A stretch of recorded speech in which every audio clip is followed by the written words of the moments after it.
So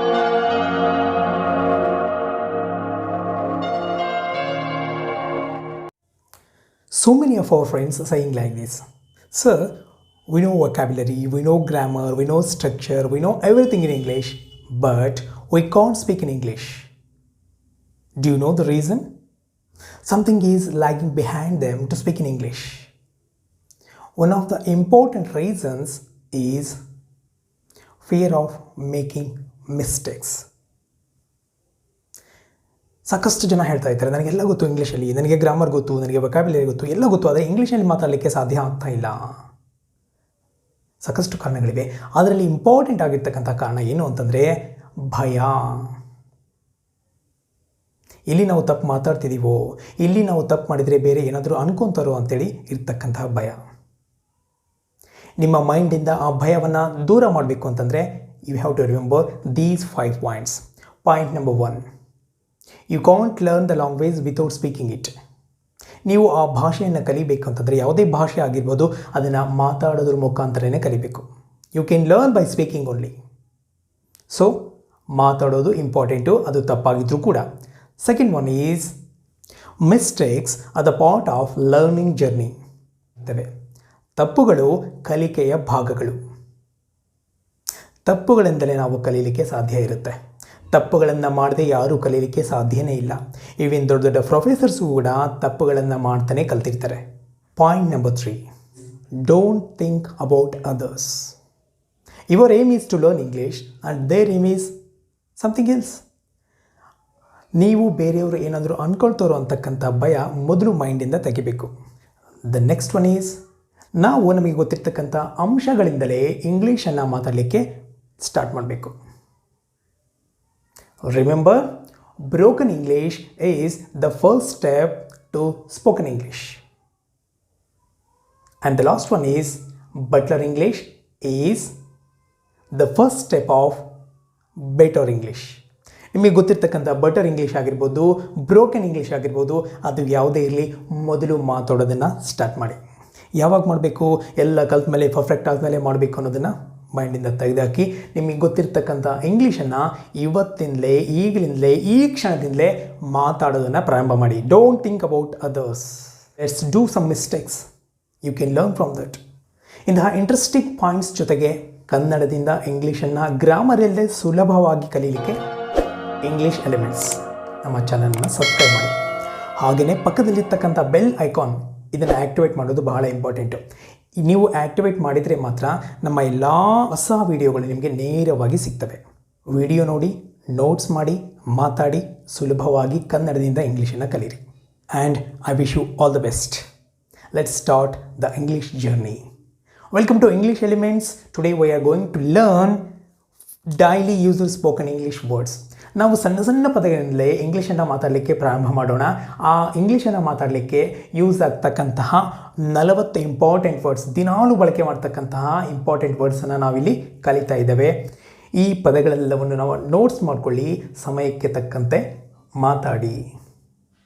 ಇಲ್ಲಿರ್ತಕ್ಕಂತಹ ಪದಗಳ ವಿಶೇಷ ಏನು ಅಂತಂದರೆ, ಇವುಗಳಿಂದ ನಾವು ಬರೀ ಈ ವಾಕ್ಯಗಳನ್ನಷ್ಟೇ ಅಲ್ಲ, ಇದಕ್ಕಿಂತಲೂ ಜಾಸ್ತಿ ವಾಕ್ಯಗಳನ್ನು, ಅರೌಂಡ್ 400 ವಾಕ್ಯಗಳನ್ನು ಕೂಡ ನಾವು ಮಾಡಲಿಕ್ಕೆ ಈಸಿಯಾಗಿ ಟ್ರೈ ಮಾಡಬಹುದು. With the first word wake up. Wake up ಅಂತಂದರೆ ನಿದ್ದೆಯಿಂದ ಎಚ್ಚರಗೊಳ್ಳೋದು, ಎದ್ದೇಳೋದು.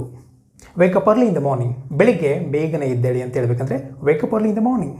I wake up at 5 o'clock in the morning. ನಾನು ಬೆಳಗ್ಗೆ 5 ಗಂಟೆಗೆ ಹೇಳ್ತೇನೆ ಅಂತ ಹೇಳಬೇಕಾದ್ರೆ I wake up at 5 o'clock in the morning. Next one is take bath. ಸ್ನಾನ ಮಾಡು ಅಂತ ಹೇಳಬೇಕು. ಏನಂತ ಹೇಳಬೇಕು? Take bath. Let's go and take bath. Or let's have shower. Shower ಅಂತಂದ್ರೂ ಕೂಡ ಸ್ನಾನ ಮಾಡೋದು ಅಂತ ಅರ್ಥ ಬರುತ್ತೆ. Next one is sit silently. ಸ್ವಲ್ಪ ಹೊತ್ತು ಸೈಲೆಂಟಾಗಿ ಕೂತ್ಕೋ. ಮಕ್ಕಳಿಗೆ ಹೇಳ್ತಾ ಇರ್ತೀವಿ ಸಿಟ್ ಸೈಲೆಂಟ್ಲಿ ಅಂತಂದರೆ ನಿಶ್ಶಬ್ದವಾಗಿ ಕೂಡು. ಸರಿಯಾಗಿ ಕೂಡು ಅಂತ ಹೇಳಬೇಕಂದ್ರೆ ಸಿಟ್ ರೈಟ್. ಅಲ್ಲಿ ಕೂತ್ಕೊ ಅಂತ ಹೇಳಬೇಕಂದ್ರೆ ಸಿಟ್ ದೇರ್. ನೋಡಿ ಎಷ್ಟು ವಾಕ್ಯಗಳನ್ನು ಮಾಡ್ಬೋದು. Next dress up. ಬಟ್ಟೆ ಹಾಕೋ, ಬಟ್ಟೆ ಧರಿಸು ಅಂತ ಹೇಳಬೇಕಾದ್ರೆ ಡ್ರೆಸ್ ಅಪ್. Take breakfast. ಆಹಾರ ಅಂದರೆ ತಿಂಡಿ ತಿನ್ನು ಅಂತ ಹೇಳಬೇಕಂದ್ರೆ ಟೇಕ್ ಬ್ರೇಕ್ಫಾಸ್ಟ್. ಬೆಳಗಿನ ತಿಂಡಿಯನ್ನು ಎಂತ ಕರೀತಾರೆ? ಬ್ರೇಕ್ಫಾಸ್ಟ್. ಮಧ್ಯಾಹ್ನದ ತಿಂಡಿಯನ್ನು ಲಂಚ್ ಅಂತ ಕರೀತಾರೆ. ರಾತ್ರಿ ತಿಂಡಿಯನ್ನು ಸಪರ್ ಆರ್ ಡಿನ್ನರ್ ಅಂತೇಳಿ ಕರೀತಾರೆ. ನೆನಪಿರಲಿ ಈ 3 ಪದಗಳು. Next one is give me water. ನನಗೆ ಸ್ವಲ್ಪ ನೀರು ಕೊಡ್ತೀರಾ, ಗಿವ್ ಮಿ ವಾಟರ್. ನನಗೆ ಸ್ವಲ್ಪ ತಿಂಡಿ ಕೊಡ್ತೀರಾ, ಗಿವ್ ಮಿ ಸಮ್ ಫುಡ್. ನನಗೊಂದು ಪುಸ್ತಕ ಕೊಡ್ತೀರಾ, ಗಿವ್ ಮಿ ಅ ಬುಕ್. ಇದೇ ಥರ ನೀವು ಬೇರೆ ಬೇರೆ ಆಬ್ಜೆಕ್ಟನ್ನು ಆಗ್ತಾ ಸೆಂಟೆನ್ಸನ್ನು ಮಾಡ್ಕೊತ ಹೋಗ್ಬೋದು. Next one is hold on. ನಾವು ಸ್ವಲ್ಪ ನಿಲ್ಲಿ ಅಂತ ಹೇಳ್ತಿರ್ತೀವಿ. Hold on for a minute. ಸ್ವಲ್ಪ ಹೊತ್ತು ನಿಲ್ಲಿ. ಲುಕ್ ಅಹೆಡ್, ಮುಂದೆ ನೋಡಿ. ನಥಿಂಗ್ ಎಲ್ಸ್, ಇನ್ನೇನಾದರೂ ಇದೇನಾ ಅಂತ ಕೇಳ್ತಾ ಇರ್ತೀವಿ ಕೆಲವೊಂದು ಸಲ ನಾವು. ಏನೂ ಇಲ್ಲ ಅಂತ ಹೇಳಬೇಕಂದ್ರೆ ನಥಿಂಗ್ ಎಲ್ಸ್, ಮತ್ತೇನೂ ಇಲ್ಲ. ಸ್ವಲ್ಪ ಇದೆ ಅಂತ ಹೇಳಬೇಕಂದ್ರೆ is there something else. Next one don't talk. ಹೇಳ್ತಾ ಇರ್ತೀವಿ ನಾವು, ಮಾತಾಡಬೇಡಿ, ಡೋಂಟ್ ಟಾಕ್. ಡೋಂಟ್ ಕಮ್, ಬರಬೇಡಿ ಅಂತ ಹೇಳ್ಬೇಕಂದ್ರೆ ಡೋಂಟ್ ಕಮ್. ಹೋಗಬೇಡಿ ಅಂತ ಹೇಳ್ಬೇಕಂದ್ರೆ ಡೋಂಟ್ ಗೋ. ಸಿಂಪಲ್ ಆಗಿರ್ತಕ್ಕಂಥ ವರ್ಬನ್ನು ಆಗ್ತಾ ಸೆಂಟೆನ್ಸನ್ನು ಚೆಕ್ ಮಾಡ್ಕೊಂತೋದ್ರೆ ನಮಗೆ ಸಾಕಷ್ಟು ವಾಕ್ಯಗಳನ್ನು ಈಸಿಯಾಗಿ ಮಾಡ್ಬೋದು. The only one point is you have to use those sentence in your conversation. ನಾವು ದಿನಾಲು ಆ ಸೆಂಟೆನ್ಸ್ಗಳನ್ನು ಉಪಯೋಗ ಮಾಡ್ತಾ ಹೋದ್ರೇ ಅವುಗಳಿಂದ ನಾವು ಕಲೀಲಿಕ್ಕೆ ಸಾಧ್ಯ ಇರುತ್ತೆ. Next one is let her come. ಅವಳನ್ನು ಒಳಗಡೆ ಬರಲಿಕ್ಕೆ ಬಿಡಿ. Let her come in. Let her go. ಅವಳನ್ನು ಹೋಗಲಿಕ್ಕೆ ಬಿಡಿ. ಅವನನ್ನು ಬರೀಲಿಕ್ಕೆ ಬಿಡಿ. Let him write. ನನ್ನನ್ನು ಮಾತಾಡಲಿಕ್ಕೆ ಬಿಡಿ. Let me speak. ಈ ಥರ ವಾಕ್ಯಗಳನ್ನು ಮಾಡ್ಬೋದು. ಗೋ ದೇರ್, ಅಲ್ಲಿಗೆ ಹೋಗಿ ಅಂತ ಹೇಳ್ಬೇಕಂದ್ರೆ ಗೋ ದೇರ್. ಶಾಲೆಗೆ ಹೋಗು ಅಂತ ಹೇಳ್ಬೇಕಂದ್ರೆ ಗೋ ಟು ಸ್ಕೂಲ್. ಮಾರ್ಕೆಟ್ಗೆ ಹೋಗು, ಗೋ ಟು ಮಾರ್ಕೆಟ್. ಈ ಥರ. Next one obey your parents. ನಮ್ಮ ತಂದೆ ತಾಯಿಯ ಮಾತುಗಳನ್ನು ನಾವು ಪಾಲಿಸಬೇಕು. Obey your parents, obey your teachers. ಅವರ ಮಾತುಗಳನ್ನು ಕೇಳೋದು ಪಾಲಿಸೋದನ್ನು ಒಬೇ ಅಂತೇಳಿ ಕರೀತಾರೆ. Next one is love your work. ನೀವು ಯಾವುದೇ ಕೆಲಸ ಮಾಡ್ತಾ ಇರ್ಬೋದು, ಆ ಕೆಲಸವನ್ನು ಪ್ರೀತಿಸಿ. Love your work, love your duty, love your children, love your family. ನೋಡಿರಿ, ನಿಮ್ಮ ವರ್ಕನ್ನು, ನಿಮ್ಮ ಫ್ಯಾಮಿಲಿಯನ್ನು, ನಿಮ್ಮ ಕೆಲಸವನ್ನು ಪ್ರೀತಿಸಿ ಅಂತ ಹೇಳಬೇಕಂದ್ರೆ ಈ ಥರ ನಾವು ಹೇಳ್ತೇವೆ. Next one is you can go. ಯಾರಾದರೂ ನಮ್ಮನ್ನು ಕೇಳ್ತಾ ಇರ್ತಾರೆ, ನಾವು ಹೋಗ್ಬೋದಾ ಇವಾಗ? Yes, you can go. ನಾ ಇದನ್ನ ತೊಗೋಬೋದಾ? Yes, you can take. ನಾನಿಲ್ಲಿ ಕೂಡ್ಬೋದಾ? You can sit. ನೀನು ಮಾಡಬಹುದು ಅಂತ ಹೇಳಬೇಕಾದ್ರೆ ಯು ಕ್ಯಾನ್ ಅಂತೇಳಿ ಮುಂದೆ ಅವ್ರು ಮಾಡ್ತಕ್ಕಂಥ ಕೆಲಸವನ್ನು ಹೇಳ್ಬೋದು. Next one is don't move. ಸಾಕಷ್ಟು ಫಿಲಿಮ್ಸ್ ಎಲ್ಲ ನೋಡ್ತಾ ಇರ್ತೀವಲ್ಲ, ಹಿಂಗೆ ಗನ್ ಇಟ್ಟೆ ಅಂತೇಳಿ ಡೋಂಟ್ ಮೂವ್ ಅಂತ ಹೇಳ್ತಾರೆ. ಅಂದರೆ ಏನು? ಚಲಿಸಬೇಡಿ. Don't move. ಮೂವನ್ನು ತೆಗೆದು ಬೇರೆ ಬೇರೆ ವರ್ಬ್ಸನ್ನು ಹಾಕ್ತಾ ಹೋಗ್ಬೋದು. Don't sit, ಕೂಡಬೇಡಿ. ಡೋಂಟ್ ಈಟ್, ತಿನ್ನಬೇಡಿ. ಡೋಂಟ್ ಸ್ಲೀಪ್, ಮಲಗಬೇಡಿ. ಡೋಂಟ್ ಲಿಸನ್, ಕೇಳಬೇಡಿ. ಡೋಂಟ್ ವಾಚ್, ನೋಡಬೇಡಿ. ಈ ಥರ ಬೇರೆ ಬೇರೆ ವರ್ಬ್ಗಳನ್ನು ಹಾಕ್ತಾ ಹೋಗಿ. Next leave me alone. ನನ್ನನ್ನು ಒಬ್ಬನೇ ಇರಲಿಕ್ಕೆ ಬಿಡಿ. Leave me alone. ಅವನನ್ನು ಒಬ್ಬನೇ ಇರಲಿಕ್ಕೆ ಬಿಡಿ. Leave him alone. ಅವಳನ್ನು ಒಬ್ಬನೇ ಇರಲಿಕ್ಕೆ ಬಿಡಿ. Leave her alone. ಆ ಥರ. Next may I get in. ನಾವು ಒಳಗಡೆ ಬರ್ಬೋದಾ? May I get in. May I get in ಅಂತಂದರೆ ಹೊರಗಡೆ ಬರ್ಬೋದಾ. ನಾವು ಹೊರಗಡೆ ಹೋಗಬೇಕು ಅಂತಂದರೆ May I go out. Very simple words. ಇವುಗಳನ್ನು ನೆನ್ಪಿಡಿ, ಸಂದರ್ಭಕ್ಕೆ ತಕ್ಕಂತೆ ಅವುಗಳನ್ನು ಬಳಸಿ. Next one is don't be emotional. ಭಾವನಾತ್ಮಕವಾಗಬೇಡಿ. ನಾವು ಕೇಳ್ತಾ ಇರ್ತೀವಿ, ಇದ್ದಕ್ಕಿಂದಾಗೆ ಮಾತಾಡ್ತಾ ಏನಾಗ್ತಿರುತ್ತೆ, ಭಾವನಾತ್ಮಕವಾಗಿ ನಾವು ಬದಲಾಗ್ತಾ ಇರ್ತೇವೆ. ಅಳು ಬರುತ್ತೆ, ನಗು ಬರುತ್ತೆ, ಒಂದೊಂದು ಸಲ ಕೋಪ ಬರುತ್ತೆ. ಆ ಭಾವನೆಗಳು ಯಾವುವು ಬೇಡ ಅಂತ ಹೇಳಬೇಕಂತಂದರೆ ಡೋಂಟ್ ಬಿ ಎಮೋಷ್ನಲ್. ನಥಿಂಗ್, ಏನೂ ಇಲ್ಲ. ನಾವು ಹೇಳ್ತಾ ಇರ್ತೀವಿ, ಏನಾದರೂ ಇದೆನಾ ನಿನ್ನ ಹತ್ರ? ನಥಿಂಗ್. ಏನಾದರೂ ಮಾತಾಡ್ತೀಯಾ? ನಥಿಂಗ್. ಏನೂ ಇಲ್ಲ ಅಂತ ಹೇಳಬೇಕಾದ್ರೆ ನಥಿಂಗ್ ಅಂತಕ್ಕಂಥ ಪದವನ್ನು ಬಳಸ್ತೇವೆ. Next one is don't spit. ಎಲ್ಲಂದ್ರಲ್ಲಿ ಉಗುಳಬೇಡಿ. ನಾವು ಇದನ್ನ ಬೋರ್ಡಲ್ಲಿ ನೋಡಿರ್ತೀವಲ್ಲ, ಆಗಾಗ ಡೋಂಟ್ ಸ್ಪಿಟ್ ಅಂತಂದರೆ ಉಗುಳಬೇಡಿ. Next one is comb your hair. Here the letter B is silent. ಅಂದರೆ ನಿಮ್ಮ ತಲೆಯನ್ನು ಬಾಚ್ಕೊಳ್ಳಿ. Comb your hair. Next one is really. ನಾವು ಸಾಕಷ್ಟು ಸಂದರ್ಭದಲ್ಲಿ ಬಳಸ್ತಾ ಇರ್ತೀವಿ. ನಿಜನಾ ಕೇಳಬೇಕಂದ್ರೆ ರಿಯಲಿ, ಹೌದಾ. ನೆಕ್ಸ್ಟ್ ಇಸ್ ಇಟ್, ಹೌದಾ. ರಿಯಲಿ ಅಂತಂದರೆ ನಿಜನಾ, ಇಸ್ ಇಟ್ ಅಂತಂದರೆ ಹೌದಾ. ಇವುಗಳನ್ನು ಪದೇ ಪದೇ ಬಳಸ್ತಾ ಇರಿ. ಯಾರಾದರೂ ನಿಮ್ಮ ಜೊತೆ ಹೇಳ್ತಾ ಇರ್ತಾರೆ, ಅವಾಗ ನೀವು ಕೇಳ್ಬೋದು ರಿಯಲಿ. ಅವ್ರು ಹೇಳಿದ ಮೇಲೆ ನೀವು ಹೇಳ್ಬೋದು ಇಸ್ ಇಟ್, ಹೌದಾ. ಚಿಕ್ಕ ಚಿಕ್ಕ ಪದಗಳು, ಅವುಗಳನ್ನು ಬಳಸೋದನ್ನು ಪ್ರಾರಂಭ ಮಾಡಿ. Next one is how sweet, how beautiful, how cruel, how dangerous. ನೋಡ್ರಿ ಎಷ್ಟು ಮುದ್ದಾಗಿದೆ ಅಂತ ಹೇಳಬೇಕಂದ್ರೆ ಹೌ ಕ್ಯೂಟ್. ಕಂಗ್ರ್ಯಾಟ್ಸ್. ಯಾರಾದರೂ ಏನಾದರೂ ಸಾಧಿಸಿದರೆ ನಾವು ಹೇಳ್ಬೋದು ಕಂಗ್ರ್ಯಾಚುಲೇಷನ್ಸ್ ಅಥವಾ congrats. Congrats, you are learning English. Get off, ಕೆಳಗಡೆ ಇಳಿಯೋದನ್ನು ಗೆಟ್ ಆಫ್ ಅಂತ ಕರೀತಾರೆ. ಗೆಟ್ ಆನ್ ಅಂತಂದರೆ ಮೇಲೆ ಹತ್ತೋದು, ಗೆಟ್ ಆಫ್ ಅಂತಂದರೆ ಕೆಳಗಡೆ ಹಿಡಿಯೋದು. ಟರ್ನ್ ಆನ್ ಅಂತಂದರೆ ಆನ್ ಮಾಡೋದು, ಟರ್ನ್ ಆಫ್ ಅಂತಂದರೆ ಆಫ್ ಮಾಡೋದು. Turn on the T V ಅಂತಂದರೆ ಟಿ ವಿಯನ್ನು ಹಾಕು, turn off the T V ಅಂದರೆ ಟಿ ವಿಯನ್ನು ಆಫ್ ಮಾಡು. ಸ್ಟಾಪ್ ಹಿಯರ್, ಇಲ್ಲೇ ನಿಲ್ಲು, ಸ್ಟಾಪ್ ಹಿಯರ್. ಅಲ್ಲಿ ನಿಲ್ಲು ಅಂತ ಹೇಳಬೇಕಂದ್ರೆ ಸ್ಟಾಪ್ ದೇರ್. ಇವಾಗಲೇ ನಿಲ್ಲಿಸು ಅಂತ ಹೇಳಬೇಕಂದ್ರೆ ಸ್ಟಾಪ್ ನೌ. ಗೆಟ್ ರೆಡಿ, ಬೇಗ ರೆಡಿ ಆಗು ಅಂತ ಹೇಳ್ತಾ ಇರ್ತೀವಿ. Get ready, just coming. ನಾವು ಹೇಳ್ತಾ ಇರ್ತೀವಿ ಬಂದೆ ಈಗ ಬಂದೆ. ಫೋನಲ್ಲಿ ಏನಾದರೂ ಹೇಳ್ತಾ ಇರ್ಬೇಕಾದ್ರೆ ಹೇಳ್ತಾ ಇರ್ತಾರೆ, ಯಾ ಈಗ ಬಂದೆ ಅಂತ ಹೇಳ್ತಿದ್ದೀವಿ. ಇಂಗ್ಲೀಷ್ನಲ್ಲಿ ಹೇಳಬೇಕು ಅಂತಂದರೆ ಜಸ್ಟ್ ಕಮಿಂಗ್. ಇಂಗ್ಲೀಷ್ನಲ್ಲಿ ಹೇಳಬೇಕು ಅಂತಂದರೆ ಜಸ್ಟ್ ಕಮಿಂಗ್. ನಾನು ಲೆಟರ್ ಬರೀ ಅಂತ ಹೇಳಿದ್ದೆ, ಬರೀತಾ ಇದ್ದೀರಾ? ಎಸ್, ಜಸ್ಟ್ ರೈಟಿಂಗ್, ಈಗ ತಾನೇ ಬರೀತಾ ಇದ್ದೀವಿ. ಇಂಗ್ಲೀಷನ್ನು ನೀವು ಕಲಿತಿದ್ದೀರಾ? ಜಸ್ಟ್ ಲರ್ನಿಂಗ್, ಇವಾಗಲೇ ಕಲಿತಿದ್ದೀವಿ. ನೀವು ಇಂಗ್ಲೀಷನ್ನು ಮಾತಾಡ್ತೀರಾ?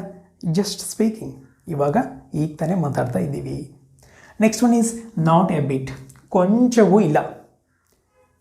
ನಿಮಗೆ ಇಂಗ್ಲೀಷ್ ಅಂದರೆ ಭಯ ಇದೆನಾ? ನಾಟ್ ಎ ಬಿಟ್, ಸ್ವಲ್ಪನೂ ಭಯ ಇಲ್ಲ.